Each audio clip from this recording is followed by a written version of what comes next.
If you've ever felt like you're constantly on the go with your baby, you won't want to miss this. We're going to cover common mistakes that can unknowingly hinder your baby's development. Stick around because these are easy to overlook, but their impact can be significant. For example, imagine a regular day with a new baby. But let me explain why it might not be good for your baby's growth. Your baby wakes up and after feed you put them in a bouncer for playtime. When they get tired, you move them to a carrier for a nap. After they wake up, you feed them again, then go back to the bouncer while you get ready. Later, you go to the store with your baby in a car seat. At the store, you put the car seat on a stroller while you shop. Then you go home, maybe with another nap in the car seat. This pattern of moving your baby from one thing to another all day is called container hopping. It's not great for their development. This is how you frequently keep moving your baby from one confined space to another throughout the day using items like swings, bouncers, car seats, strollers, and carriers. While these devices may seem convenient, they restrict your baby's ability to move freely, hindering crucial physical development. It's really important for your baby to be able to move around on their own. When they stretch, reach for things, kick, or just wiggle, they're actually strengthening their muscles and getting better at coordinating their movements. These skills are super important for big milestones like rolling over, crawling, and eventually sitting up. So if your baby can't move freely, it might take them longer to reach these milestones, or it might be harder for them to do it.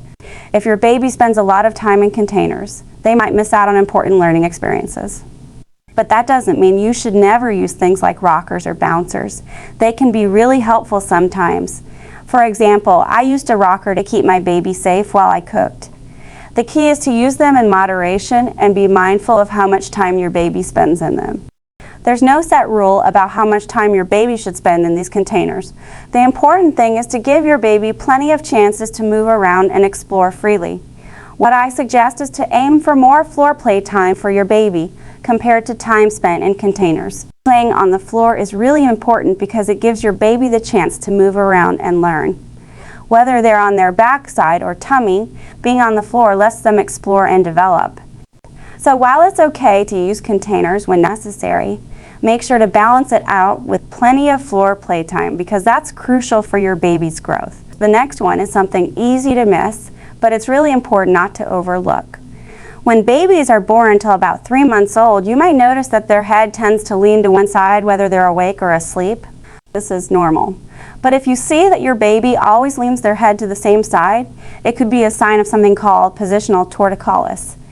This happens when one of your baby's neck muscles is tighter than the other, making them turn their head more to one side. When this isn't treated, it can affect your baby's development in some ways. You can also watch my previous video for a detailed explanation about it. By being aware of these common mistakes, you're already on the right track to giving your little one the best start in life. If you found this video helpful, consider liking the video. Thanks for watching, and be sure to check out our next video for more parenting tips and advice. Until next time, take care and happy parenting.